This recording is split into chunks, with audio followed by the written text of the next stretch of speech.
Sins of the empath. Positivity. Positivity, positive outlook, optimism. The empathic individual, which is the target for our kind, is blessed with positivity. This ingrained positivity allows them to see the good in people. It enables them to find the silver lining in the gathered storm clouds and grants a motivating factor. By adopting a positive outlook in their life, the empathic individual is inspired to achieve more, to dispel the bad, and seize on whatever goodness they can identify, even if it is the merest kernel. This trait enables the empathic individual to cast their optimistic eyes over the bleakest of scenarios and see that there is something good which can be learned from the experience, something decent which is in the pipeline, and something to be cherished. In its purest form, it manifests as a blind optimism, and this powers the empathic individual so they are able to overcome what might be regarded as insurmountable by lesser individuals. This empathic trait causes the relevant person to reflect on what they have learned from an experience, how the occasion was good for them in testing them, causing them to utilize their resources, and to work out a way forward when faced with a problem.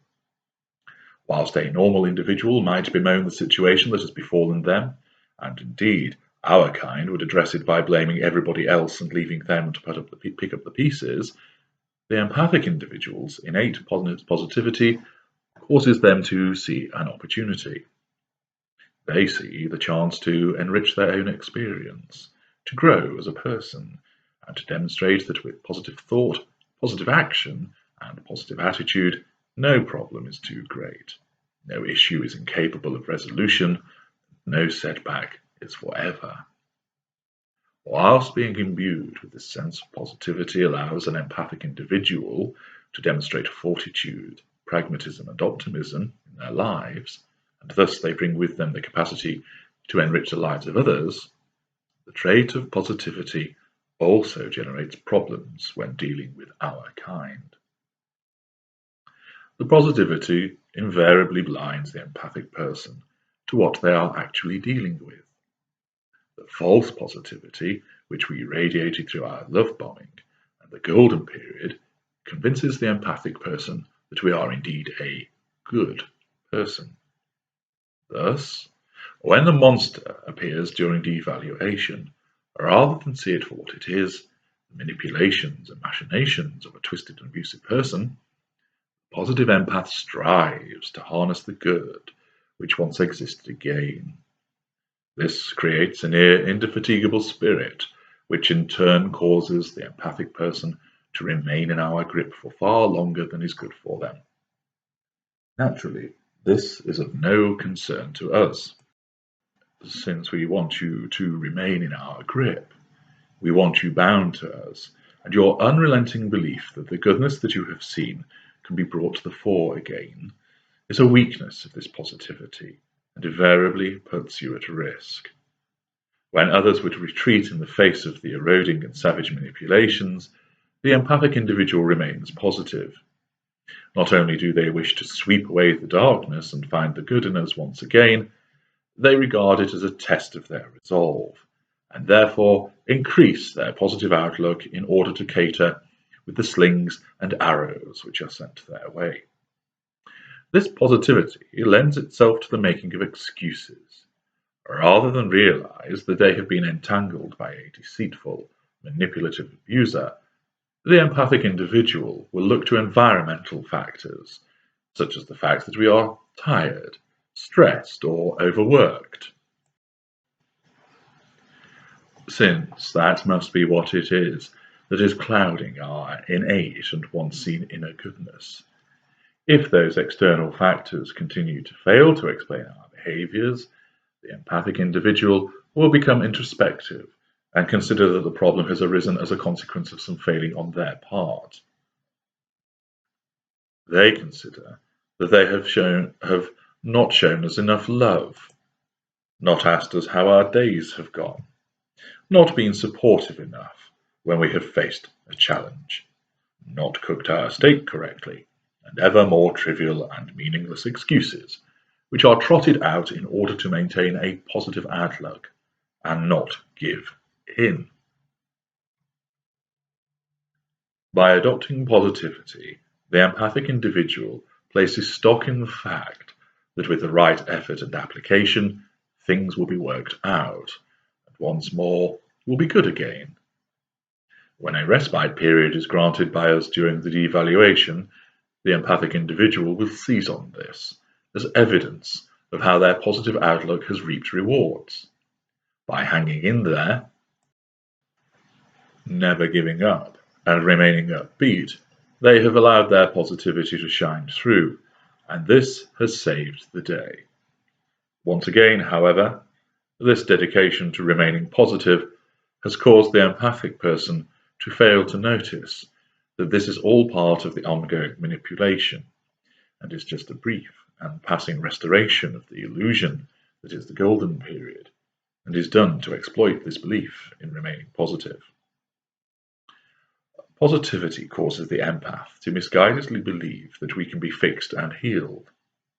This positive outlook means that when an objective third party points out the reality of the situation to the empath, they smile and thank them for their observation, but find an excuse and point to how remaining true to being positive will once again resolve the issues. The viewpoint is one of, if you want something enough, then the universe will provide it to you, and those with a positive outlook do not waste time wondering why things do not happen as they wish, but rather they do something to bring about what they want and to change things. This attitude may be appropriate to securing a promotion at work, saving to purchase your dream home, or being thought of as a kind person by your friends, but it only serves to blind you to what you have been entangled with when it comes to our kind. It means you are enmeshed with us for longer than you ought to be. It means you suffer the devaluation and all of its awful outcomes to a greater degree than you should. It means that you remain highly susceptible to being hoovered post-discard because you believe that we will ultimately see the error of our ways, and that we will recognize we have done wrong, so that we return to the wonderful, loving, and charming person that once seduced you. Those with this empathic trait in intense amounts will not countenance the manifestation of negativity. They will fight down their anger and replace it with concern. They will dissolve their frustration and exhibit caring instead. This sublimation of emotions only serves to encourage our devaluation, as we strive to shatter the positivity and see the tears, the hurt, and the despair. Your rejection of negativity means you will not hear ill-spoken of us. You will not blame us for what we do, and rather than take heed of the negative thoughts which will and do manifest in your mind, you try to force them to one side by engaging in your trait of positivity. This is a dangerous path to tread. Not only does it blind you to what we are and bind us to you for longer, it means that ultimately you are setting yourself up for devastating disappointment.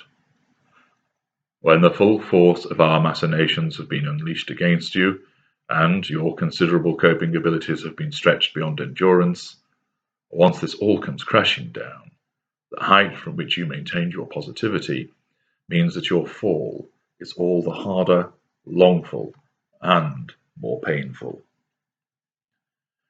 When that discard takes you by surprise, you plummet from your perch of positivity and crash into the dirt, bewildered, exhausted, and drained. Yet it does not take long for this positive trait to reappear, as you soon begin to apply it again, making excuses for why we disappeared, making plans for how matters can be resolved if we just sit down and have a constructive conversation together, and how it was good for you to experience this despair, because now you know more than you once did, and you can apply this learned experience to your and our advantage by winning us back and helping us with our problems. You can tease out that inner goodness because you will not allow yourself to think it does not exist. To do so offends your sense of positivity. Negative thoughts, however, can serve a positive purpose for you, if only you would listen to them. Negative thoughts, such as fear, manifest to tell you to protect yourself, to defend yourself, and to get away from the danger. You, however, remain in the firing line because you reject the negative and embrace the positive. A negative thought, such as feeling unappreciated, lonely, or hurt, should be recognized as a warning and acted upon.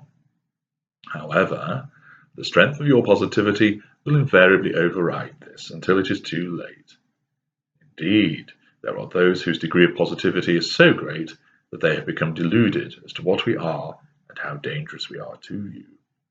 They are blinded, and no matter how often we dole out our cruel treatments, no matter how often others point out the harm that is being caused, they cannot see it because of the effect of their innate positivity. To do so is indeed a sin in the context of being ensnared with our kind. The positivity which you should embrace ought to be applied to yourself. That your encounter with us should cause you to learn what we are and how to avoid and evade us in the future.